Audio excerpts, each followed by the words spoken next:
So in this quick video guide, I'm going to be showing you how to do white and gold Chaos Space Marine armor really quick and really easily. So let's get cracking. So recently I managed to get my friend hooked on some Warhammer. We played some one-page rules and that got them hooked into the rules set, and then they started reading some Horus Heresy bits as well, and then they decided they wanted to start collecting Chaos Space Marines, one of the easiest armies to paint, some might say, if they were mad. I asked him what sort of paint scheme he wanted to go for, and he also then decided he wanted white armor with gold trim. One of the easiest armors to paint, some might say, again, if they're mad.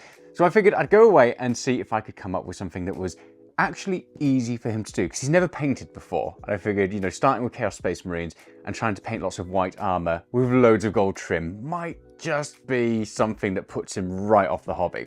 So far I've printed off a whole bunch of stuff by Gamuk, who's got all of these incredible looking Chaos Space Marine proxies, and I figured I would start off with one of the Marines and test some bits out and then move on to this Dreadnought to really try and figure out that paint scheme.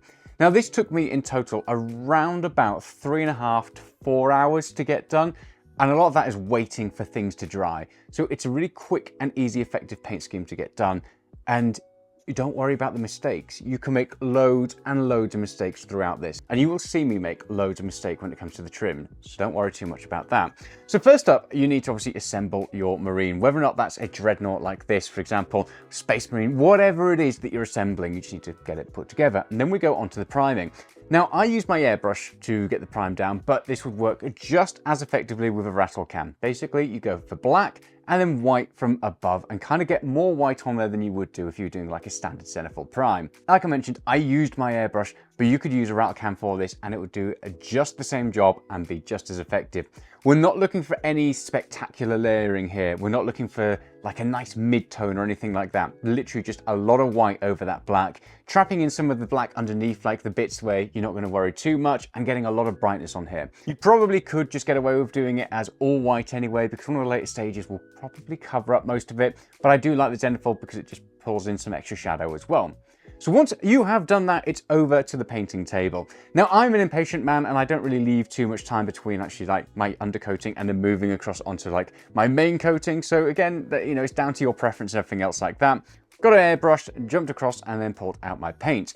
Now, the first paint that I applied onto this was a Volupus Pink contrast paint with some Plague Bearer's Flesh contrast paint. Now, I love these two paints together. I think they're really nice. The Volupus Pink is really vibrant and it stands out. And the Plague Bearer's Flesh is, you know, basically that. It's really sickly. It's a horrible looking green. Now, I thin these down to 50-50 contrast paint with 50% medium as well. And then I mix it onto all of those fleshy bits. And that adds this really nice, sickly looking flesh all over. And whilst it's still wet, you want to do exactly the same with the Plague Bearer's Flesh. So 50-50 mix of contrast paint and medium, and then start adding it onto some of those different areas. So like the teeth on the sword, for example, the skull, it's got all these like spikes sticking out of them as well. And you can just start to like wet blend it, because those two paints are still really wet because you've added that extra medium in there. It helps them to really mix and blend together. Some areas where you want to add some more sickly look to it, like some of the raised muscles and stuff like that, throw a bit of it on there as well. And then all of this piping and stuff like that. So it's got all this flesh underneath it and all this flesh on the side. I decided those pipes, I wanted them to look kind of organic, like intestines. So I mixed again the Volupus Pink and Plague Bearer's Flesh on those as well. And it helped to blend in all of that stuff and make it look organic and disgusting. Once that was done, it was on to everybody's favorite part of a Chaos Space Marine, and that is the trim. So for this, I'm going to be using some speed paints. And I really like the metallic speed paints. I think they're fantastic. They're nice, they're smooth, they go on very nicely. And they also go on over the top of other colors as well. So historically, contrast paints and speed paints, you can't put them over dark colors because you just lose all of that color. But you can still use these over like darker colors if you want to. So I got the Hoplite Gold and I did all of the trim with this, which took a while. But one thing you might notice in this, if it's been picked up on the camera, is I've not gone right to the edges. So it's not the most precise work ever. You can be pretty fast with this and you can be pretty sloppy. If you go onto the white, don't worry about it. We're going to fix that at a later stage. And you're not going to fix it with white. You're going to fix it with a nice messy consistency. So you don't need to be the world's best painter for this. I am not. I did this quickly. I did this messily, and I made mistakes along the way. And you can make mistakes as well, because we're going to cover that up with a little hack later on. Once I'd got all of my gold on there, it was time to add some silvers. So parts of the blade, for example, I wanted some silvers. And then the gun, I added loads of silver over the top of that as well. Once that silver had dried, I went back in with some Hoplite Gold and just picked out some details on that gun. And like I said, that Hoplite Gold goes over the top of other colors and does it really, really nicely. For the base, I just grabbed some gray speed paint and popped that on there. I then let all of those contrast paints and speed paints dry, because some of them can take a little while to do that. And then before we go on to the bit where we cover up our mistakes, I grabbed a dry brush of cream and popped it over like all the fleshy bits and like the bony bits and the base as well. And that just helps to get a little bit more contrast in there. And then we go on to the fun bit. Now this bit might be unfamiliar for some people out there if you've not used oil paints before. I love using oil paints. They're really easy to use, at least in my opinion. And I also think they're quite forgiving. Some people find them a bit of a struggle to use, but with this, you can't go wrong with it. If you're gonna start using an oil wash, this is the perfect thing to start doing that with, because you can make mistakes with it. It doesn't matter because this can look like dark, grungy, and dirty, and that's the effect we're going for. So for an oil wash, you need to grab some white spirits, a container to put them into, and then some oil paints as well. For this, I used a dark brown and I mixed it with some black as well, and then put in some oil.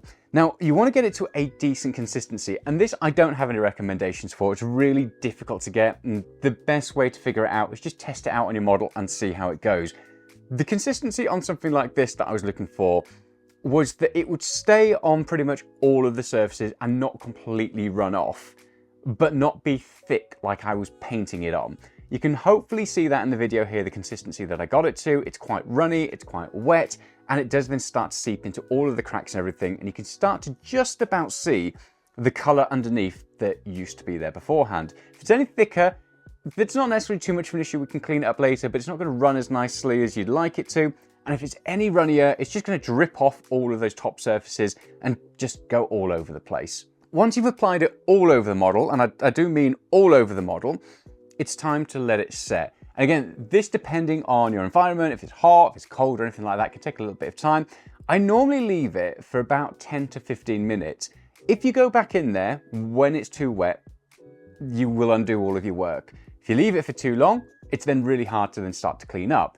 I think it's probably better to leave it too long than do it too soon, because you can clean it up relatively easy just with a little bit more work. So to clean it up, once you've left it for a decent amount of time, and what you're looking for is there's no like wet pooling all over the place, because we're going to take a little Q-tip or a sponge, and what you're doing is you're rubbing off all of the color from the top areas that you don't want it to. So like all the top of the paneling, for example, on the shoulders, around the arms and stuff like that, you want to basically slowly wipe it away.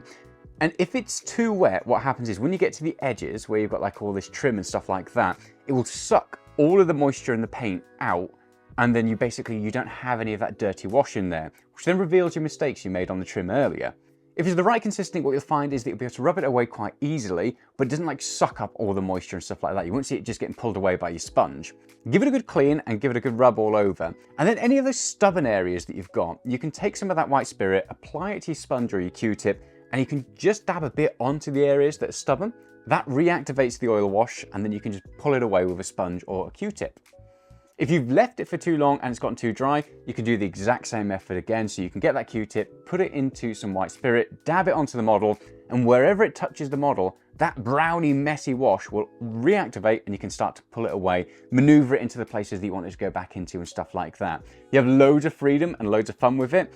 And the great thing about this step is it makes the model look muddy, but it hides all of those mistakes, because we've now got this brown pooling and muddy pooling that looks like it's meant to be there because of the type of marine we're using, that hides all of those mistakes. So the trim looks really, really good.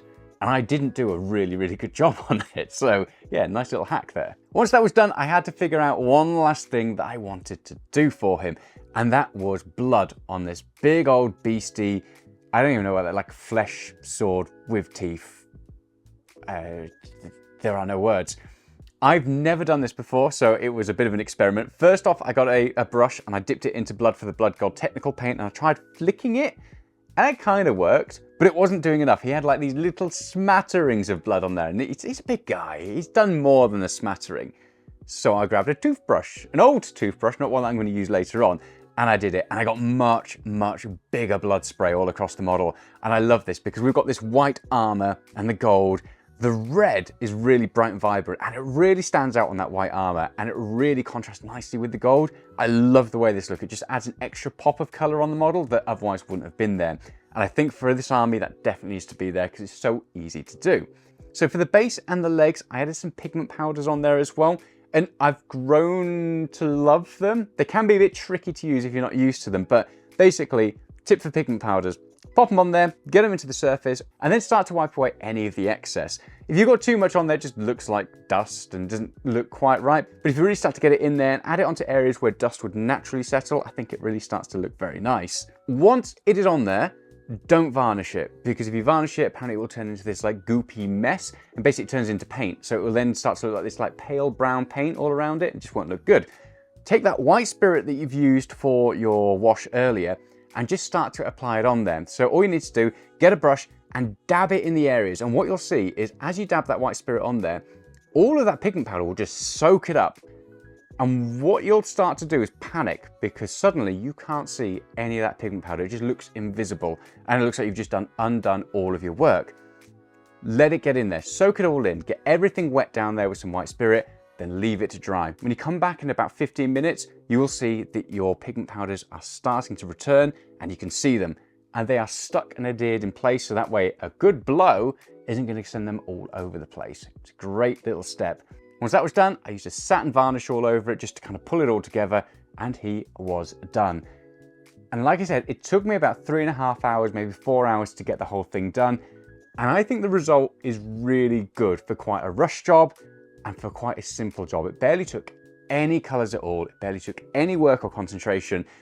And I think that when I show this to my friend and get him to do the same scheme, that he'll be able to do as good a job as what I've done. It might take him a few little tries there, but this is a really simple, easy, and in my opinion, an effective looking paint job. So let me know your thoughts in the comments below. I really like the way this has looked. This is basically, if the white scars fell to chaos, they would look something like this.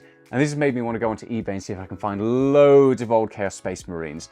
So let me know what you want to see next. Do you want me to do more of these dirty little traitors? And I don't know, there's loads of stuff by Gammock, or do you want me to get some bits from Games Workshop or bits from eBay and do them all in a similar paint scheme? Let me know your thoughts in the comments. Let me know any other speed hack tips you've got for doing like white armor with gold trim and stuff like that. I think those work really, really well, and you can definitely do a really quick and easy job with these. So thanks so much for watching. Hopefully I will see you in the next one. And for now, ta-ra.